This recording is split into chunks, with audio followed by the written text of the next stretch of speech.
Wandering around our capital, it's clear that many of our high streets have been overrun by chain stores and identikit shopping parades. But away from the main thoroughfares, independent businesses are thriving in the most unexpected ways. Victorian railway arches, for example, offer stylish spaces at affordable prices and are acting as a magnet for all kinds of intriguing ventures. So we sent Joe Good to find out more.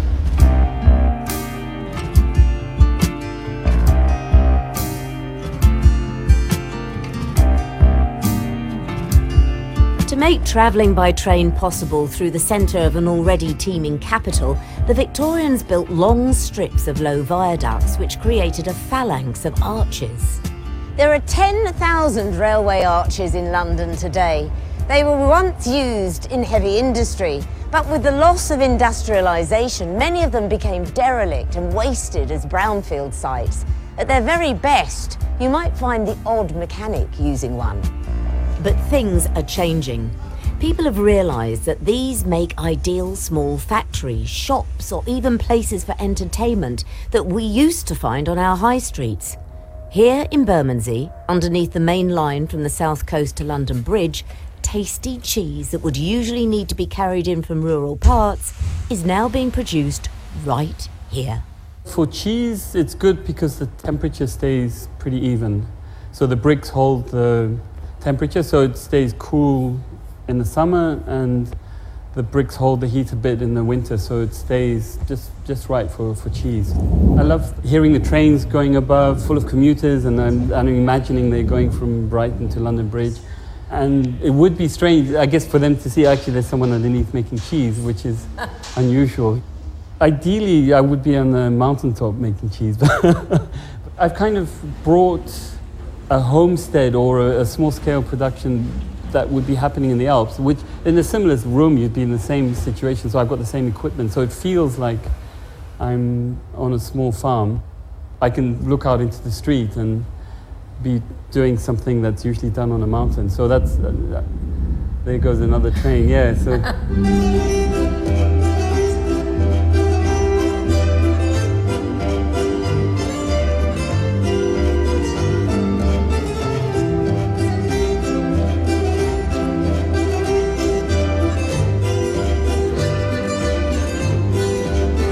Franchesca Froy is an economic development advisor on how we use inner city space, and she has watched with interest the re-emergence of railway arches as productive places.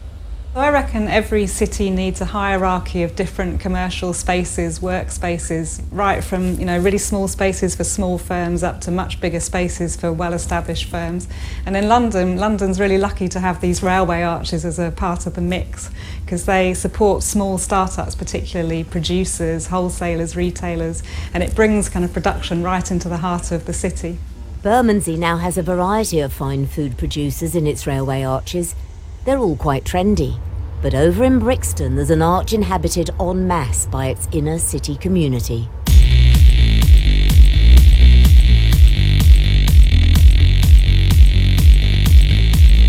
It's home to Miguel's boxing gym. South London used to be full of them before high rents meant many went out of business. Bonkers. One of the coaches here certainly deserves loads of respect. He got in the ring and fought with none other than the Dark Destroyer himself. Boxed Nigel Benn, as an amateur, where he got it on a split decision, but I think I would say I was robbed. No, but he's a great, fantastic fighter. Me and my brother, we're from Brixton, and we're deep in the community for many years. One of the reasons why we came here was because the pricing was really, really good for us. We found that it suited our budget, and we liked the arch, we liked the architecture, we liked the brickwork, and we liked it's central in Brixton as well. Today's class is mixed and about keep fit rather than pure boxing, but the arch is also home to young ABA contenders and professional fighters. Dillian White, he trained here as an amateur, and he's based here as a pro. He fought Anthony Joshua a few weeks ago at the O2 for the British heavyweight title, and a few other pros who are coming up who are very, very, very, very talented, and no doubt we'll have a few world champions from here. The community knows we're here, everybody knows about Miguel's, and about how we help to focus the community around issues in terms of gang violence. You know, we address that. We've got an obesity program. We've got a women's refuge program, domestic violence. You know, young children come here and train. You know, so it's really is based in the community. Railway arches bring a kind of vitality to particular neighbourhoods. So in London, like Peckham or Brixton, Bermondsey, Hackney, they've all got these kind of collections of railway arches near the station which bring a sort of life and a social activity to the neighbourhoods. So they have a kind of social and an economic purpose. Underneath the arches, we dream our dreams away. The railway arch's finest hour came as Hitler's bombs rained down in the Blitz. Londoners slept in them to stay alive, and according to Flanagan and Allen, dream their dreams away.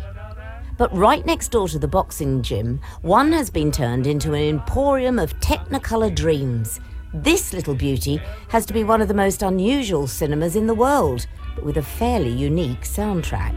Trains rattling by above. The trains are quite audible and noticeable, but our members tend to find it charming.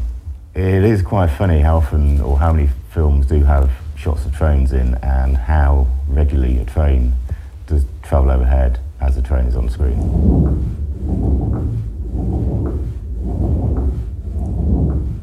But train sounds apart, this railway arch is a perfect location for an affordable independent cinema right in the heart of London.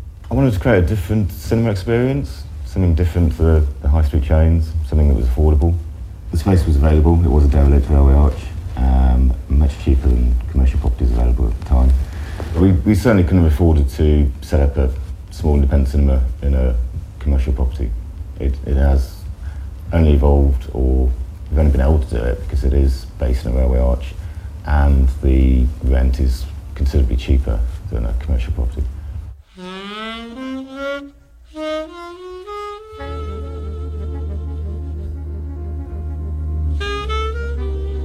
The night I was there, the cinema was packed out, as was the gym, and the cheese sells really well.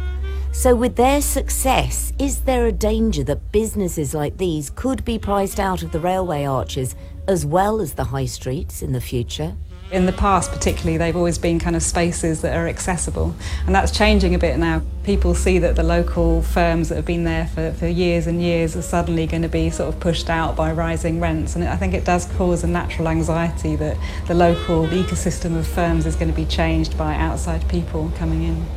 So whatever their long-term future is, combining Victorian brickwork and design with great small business ideas really has given these railway arches a new lease of life. But they've also brightened up some of London's oldest nooks and crannies. And believe me, you really do get used to the sound of the old iron horses rattling overhead.